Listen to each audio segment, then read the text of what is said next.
Hello', নমস্কাৰ বন্ধুসকল।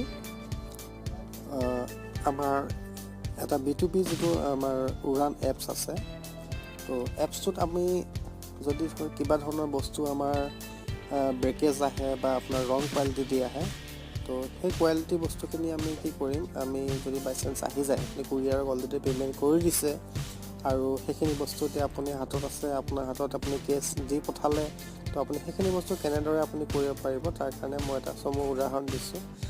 কিধৰণে সেই প্ৰক্ৰিয়াৰে আমি বস্তুখিনিৰ টকাটো আমি ঘূৰাই পাব পাৰোঁ। তো তাৰ কাৰণে কি কৰিব, আপুনি প্ৰথমতে আপোনাৰ উড়ান এপছটো আপুনি খুলিব। খোলাৰ লগে লগে আপুনি ইয়াৰ ওপৰত 3টা অপশ্যন থাকে। তাতে আপুনি ইয়'ৰ একাউণ্ট, আপুনি ইয়'ৰ অৰ্ডাৰ অপশ্যনত যাব।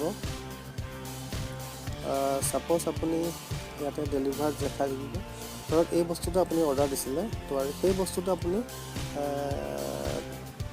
ডেলিভাৰ হৈ গৈছে, কিন্তু ইয়াৰে পিছত আপোনাৰ ধৰক কোৱালিটি বেয়া আছে। তো আপুনি এই বস্তুটো ইয়াত টাচ কৰিব।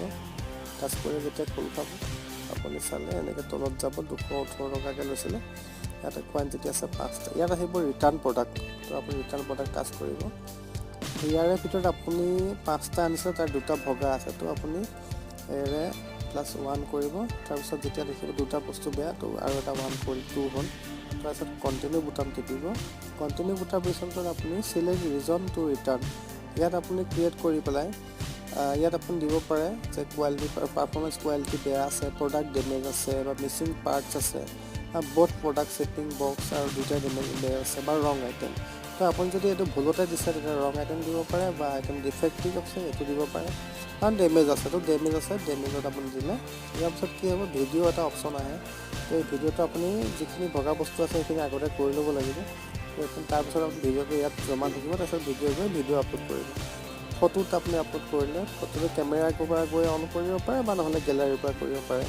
গেলাৰীৰ পৰা আপুনি কৰিবলৈ গ'লে এই ফটোকপি আপুনি চালে ইয়াত নিজে নিজে আহি যাব। আকৌ ছেকেণ্ড টাইম আকৌ কৰিব হ'লে ফটোত যাব, গেলাৰীলৈ আহিব, আহি নেক্সট টাইম আপুনি ফটো দিলে। জাষ্ট এটা উদাহৰণ দিছোঁ। আৰু কমেণ্টত আপুনি লিখিব নাপাহৰিব যে আপোনাৰ বস্তু কি ধৰণে বেয়া হৈছে। আপুনি ইয়াত লিখি দিব যে মোৰ এইটো ব্ৰেকেজ আছে, ব্ৰেকেজ 2 পিচ, এইধৰণে আপুনি বা 3 পিচ এইটো লিখিলোঁ মই। ইয়াতে ব্ৰেকেজ 2 পিচ যি হয় আপুনি লিখি পেলাই কণ্টিনিউ কৰিব। এইটো কণ্টিনিউ কৰিব। ইয়াৰ পিছত আপোনাৰ দেখাব সেইখিনি পলিচিখিনি দেখাব। ৰিটাৰ্ণ আইটেম যেতিয়া কৰিব, ইয়াত অ'কে হৈ যোৱাৰ লগে লগে আপোনাৰ ৰিটাৰ্ণটো ছাকচেছ হ'ব। ৰিটাৰ্ণ আইটেমছ, এইটো ৰিটাৰ্ণ ছাকচেছফুলি ক্ৰিয়েটেড এই বস্তুটো দেখাব। তো আপুনি এইটো গো হোম কৰিব। তো ইয়াৰ পিছত আপুনি কি কৰিব, আপোনাৰ আকৌ আপুনি যদি যায়, আপুনি ইয়াত গৈ পেলাই ইয়'ৰ ৰিটাৰ্ণ বুলি আছে অপশ্যন এটা, ইয়'ৰ ৰিটাৰ্ণছ, আপুনি ইয়াত চিলেক্ট কৰিব। দেখিব এইটো আপোনাৰ পৰম শান্তি এইটো উড়ান ৰিভিউ হৈ আছে। এইটো যদি মইতো ৰিটাৰ্ণ নকৰোঁ, এইটো প্ৰচেছটো হোৱা নাই, কাৰণ বেলেগ ফটো দিছোঁ, সেইকাৰণে মই এইটো ৰিটাৰ্ণটো কেঞ্চেল কৰি দিম। ইয়াত কজ দি দিম যে অনলি ফৰ ডেমো। এইটো জাষ্ট মই আপোনালোকক এটা ডেমো দেখাইছোঁ। তো এই ধৰণে আপুনি কি কৰিব পাৰিব, ৰিটাৰ্ণ ৰিকুৱেষ্টটো পঠাব পাৰিব। তো আশা কৰোঁ আপোনালোকে এই ভিডিঅ'টো চোৱাৰ পিছত যথেষ্টখিনি আপোনালোকে লাভৱান হ'ব।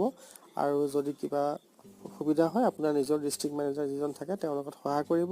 আৰু লগতে আপোনাৰ উড়ান ছাপোৰ্ট চেণ্টাৰ আছে, আপুনি ইয়াত ক্লিক কৰিলে ছাপোৰ্টত আপুনি কল কৰিও আপোনাৰ আইডিটোৰ বিষয়ে সুধিব পাৰে। আপুনি কল আছ আছে, ইয়াৰ তলত যিটো আছে এটা টুইটাৰ আছে, আপুনি কল আছ কৰি ফোন কৰিব পাৰে। আপুনি যদি কিবা বিশেষ জানিবৰ কাৰণে দৰকাৰ হয়, আপুনি ডিষ্ট্ৰিক্ট মেনেজাৰৰ লগতো কথা পাতিব পাৰিব। আৰু আপোনাৰ উড়ান ছাপোৰ্টত জনাব। উড়ান ছাপোৰ্টত জনালে আপোনাক খুব সোনকালে ফিডবেকখিনি দিব পাৰিব। Okay, thank U.